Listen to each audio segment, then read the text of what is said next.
You right? Yeah, can I just move you to balance a minute? Oh, okay. You picked up a stone. Dawn is breaking on us. I decided I need to have a new rhyme instead of a red sky in the morning, shepherd's warning. It's red sky in the morning, fucking hot day ahead. Field of oats. Don't see many fields of oats at home or actually on the Camino, which is last day or so I've been picking up. So today I've gone back to me new trainers. I've taped up my big toe and my heel. These are the 2 points I get a hot spot on. Yesterday I walked in the shoes I brought with me, which worked really well, but I haven't got anywhere near the same amount of squidgy stuff underlying, so it's quite nice, the new ones. And we have a new long sleeve top. Hey? Don't look at my feet.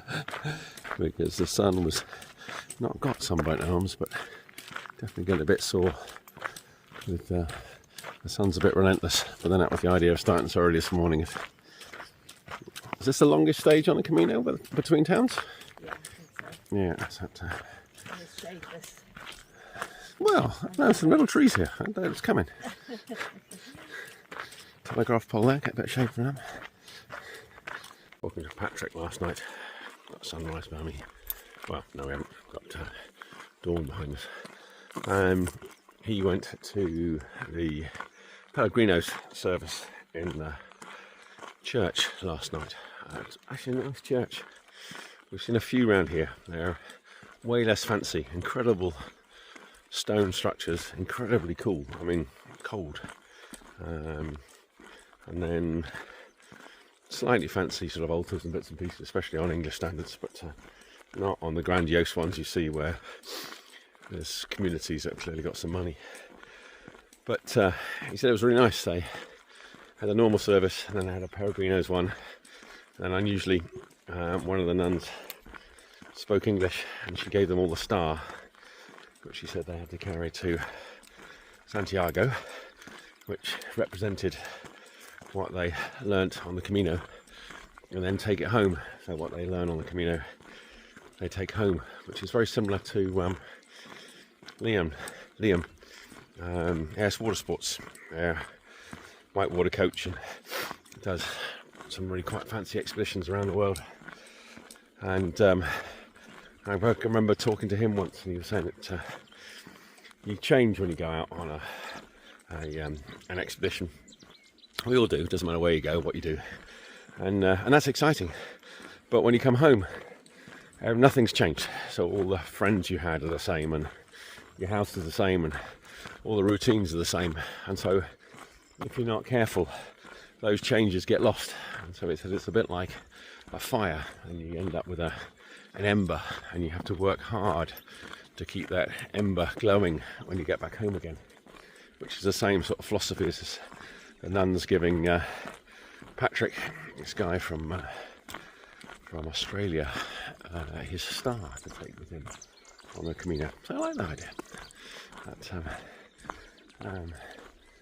Patrick's quite an interesting soul.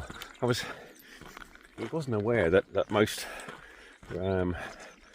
Christian churches are built on old pre-Christian sort of places of rituals and importance, you know. So Carrie brought it up a long time ago, you know. I'm not religious, and yet I quite like going to the churches. She said, oh, that might be actually to do with, you know, this pagan and Neolithic places, and then of course when Christianity came along, a bit like all the festivals, they came up with a Christian festival to replace the pagan festival at the same time. Like Christmas, you know, the birth of Christ. We don't know when that was. It's just brought around because of the pagan celebrated the winter solstice then.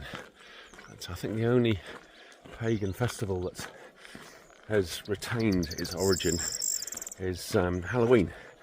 They tried to change that to All Saints Day, but it's about the only one that it hasn't. All that rich history and culture is great. Hey, dawn, we can see some Lovely mountains wherever you are.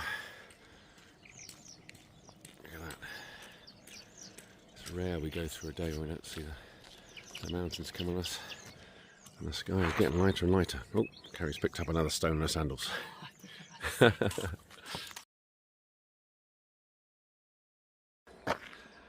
So that was a welcome treat.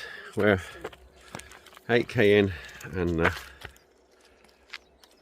the little cafe truck was open. So I had a cortado, Carrie had a Neapolitana, those sort of what the French would call a pain chocolat, although it's got way more chocolate in it than the French ones.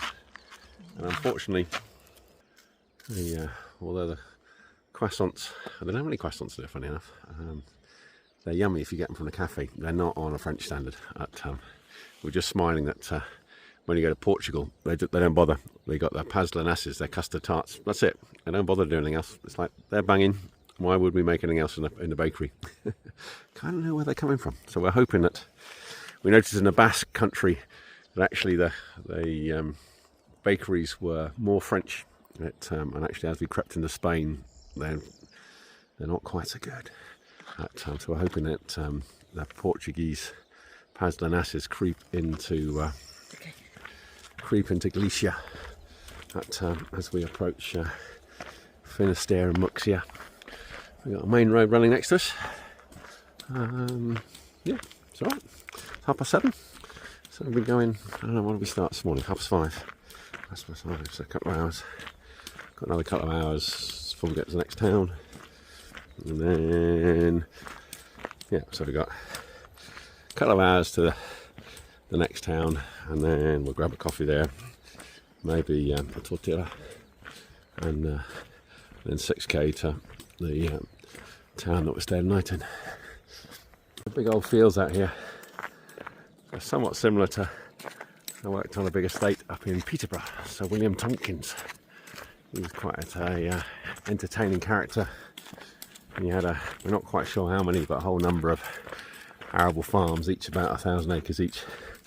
And the fields were about 100 acres, which I think probably we're not far off here. But then I worked on an arable estate in North Dakota, and their fields were square miles, 640 acres. And then I had a lodger who'd worked in New Zealand and some holidays in Australia, and the paddocks in the field that he worked in Australia were 1,000 acres. Those were the home paddocks. So when you were bringing the stock in, you could keep an eye on them for lambing and bits and pieces. Just amazing, the different scales depending on where you are in the world. Lots of purple Viper's Burgos, this stuff, which is apparently poisonous to horses, but a really important early nectar source to bees. There we go. It's also called Patterson's Curse. So I don't know what Patterson's Curse is. I'll have to go and do some Googling and find out a bit more.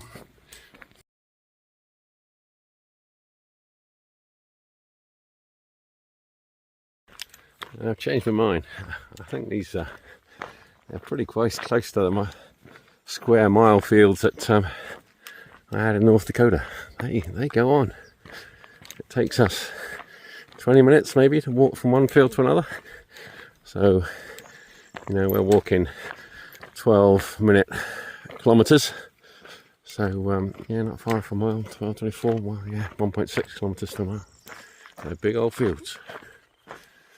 Big old fields of, well, this one's oats again, wheat, I think there might even be barley over there. Seems to be the three staples. Oh, a little bit of ryegrass here. And then, winter oats again. So today's famous for its straight sections, but I don't know, somehow it doesn't feel that straight. I don't know if it's because we've started early or it's alright. On the right side of the middle section, there's a few trees. It's not supposed to be any shade, but we've got a bit of shade.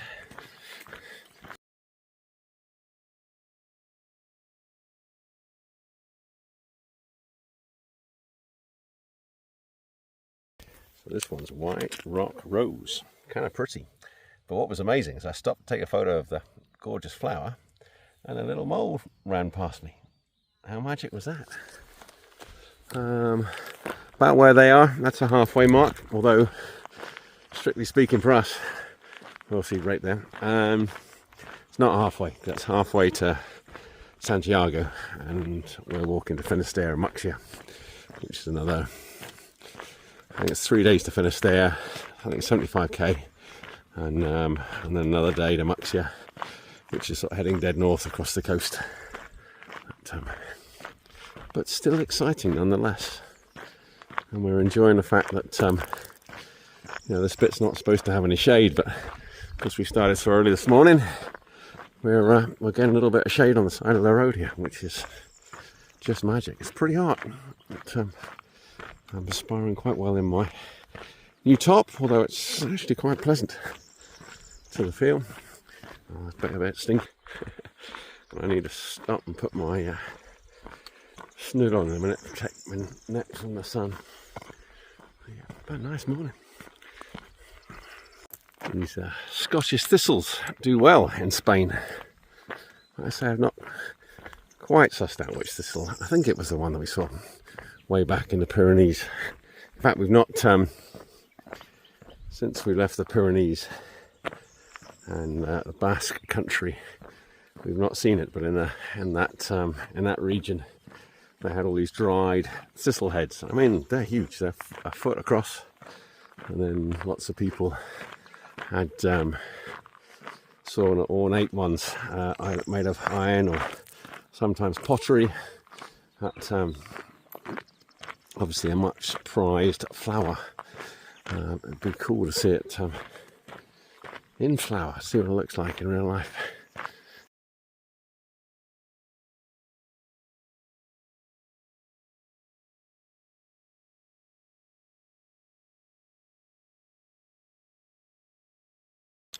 Okay, this is what we understood the Meseta to be. We've been going for, oh, let's have a look. Yeah, 4.5 hours. There we go. On a straight line through the fields of wheat. It's actually pretty. We've got lovely flowers. Stork fly really close. Seeing several foals. Bird of prey that I couldn't identify. It's kind of a beauty to this wide open landscape.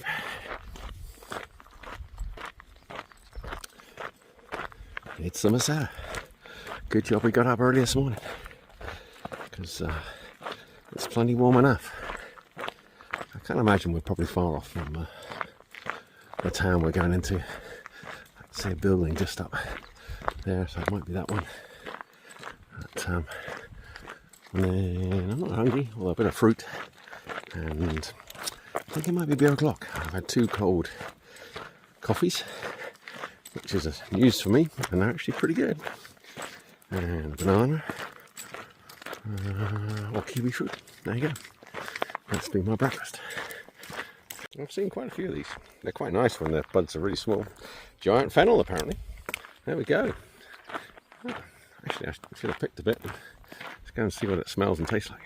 Definitely got a very faint fennel smell, which is, compared to normal fennel, is disappointment? That's the wrong word. We'll go and do a googly bit, do a bit of stuff, see whether it's edible. Probably is, I suspect, but we'll do some research first. Okay, so giant fennel is poisonous, so not to eat, although interestingly in Turkey they do. The little florets, these little bits, they do eat. So whether little florets haven't got toxin, or whether the cooking process that they do in Turkey that removes those toxins, who knows. And then, you know, like so many plants through history, it's got a lot of medicinal uses. It's a anti-hysteric, dysentery, a load of other uses. I haven't looked at the map to see whether this is our town that we're coming in on over here. We've been going quite a while now. Job to tell. Yeah, just coming up on God, look at these cornflowers. Just coming up on 5 hours walking along this track in almost, this got a bit of a curve here, but almost in a dead straight line.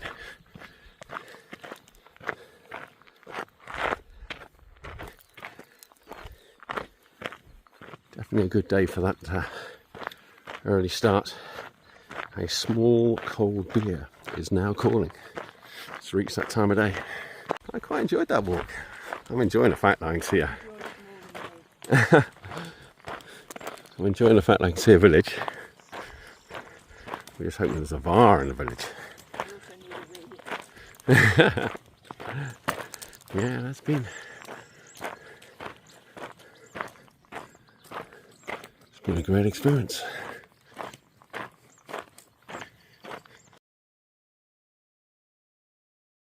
So it's 9:30 and I'm having my beer. So I have my 2 coffees. I'm only 6k from the finish. But seeing we started at 5:30 on the trail this morning, in fact a little bit before, it feels like it's lunchtime. Just been chatting to some cyclists here from Condes. Don't see many British people in the Camino. A much needed cafe and some crisps, get some salt, or perspiration, or some good farmer's yard. Very small tractors. Sitting inside the fields.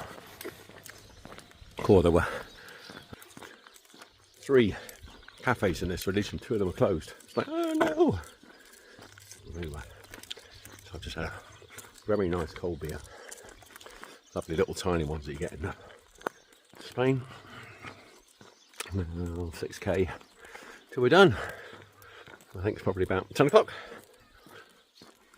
10:15. There we go, it's a good shout on it. Yeah, all the equipment's really small. When it was that bit I looked up on Google that the average farm size is 25 hectares, which is like a bit over 50 acres, and that's 2 point something acres to a. And yet we've been walking, you know, through fields that are huge. So obviously, I don't know. I was kind of assuming that maybe the farms here were bigger, but maybe they're not. Maybe are all little tiny parcels of land. Who knows? So, well, I say it's big. It's not really, considering how big the fields are and how much arable land.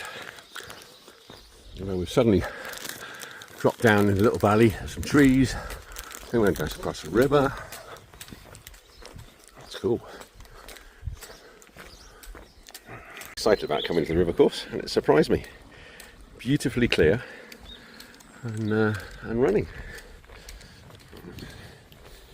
Sort of paddle feet refreshing. God, it's almost like a chalk bed stream. That's a surprise. Oop, scary.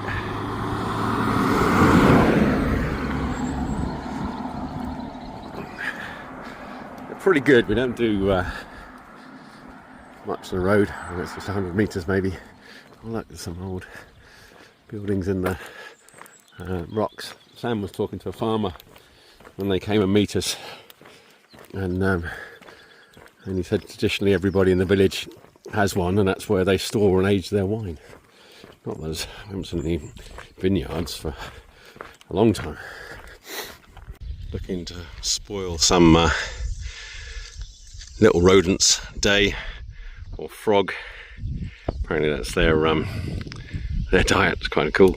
First time we've seen one out hunting. We've seen plenty of voles around this morning. So I don't suppose you're going to have to walk for very long. Fair old bit of kit. Wow, it's got 3 mowers. How cool's that? Still not a sun size. I mean, that's almost get that down Devon Fields. I can't say I've seen 2 before, but not 3. Another clean watercourse. Maybe the Spanish system of fining farmers for the pollution in the rivers is something that works. Oh my goodness, we were just talking to some cyclists from Totnes. They're doing from I think I did Pamplona? Oh no, I think it was next one on. I always forget this name now. Anyhow, one beginning with B. Burgos to Leon. So that, I think I'm not even sure it's a week for them on a bike. And they did from Leon to Santiago last year. But my youngest daughter worked at Pennywell Farm down in pretty much in the south Devon, and I've walked some rivers around Totnes, heavily polluted with farm runoff. I mean, you know, really significant levels of pollution, which is a real shame. The diet, bizarrely, doesn't seem to be too bad, although they had some cases of people getting some infections swimming down by Totnes last year. It's getting a bit small there. It's a hassle, in it. You want to be the ideal places for swimming are above the habitation line. So if you've got no houses or farms, and even better, no roads, then you've got a clear water source, apart from whatever it's picked up from the atmosphere. And we'd say there's not many of those, but actually we're lucky with Dartmoor and XY. You can go and creep up onto those, and you know, a tiny little bit of moorland. It's pretty easy to go up there and get above the habitation line and find a nice clear pool to have a swim in.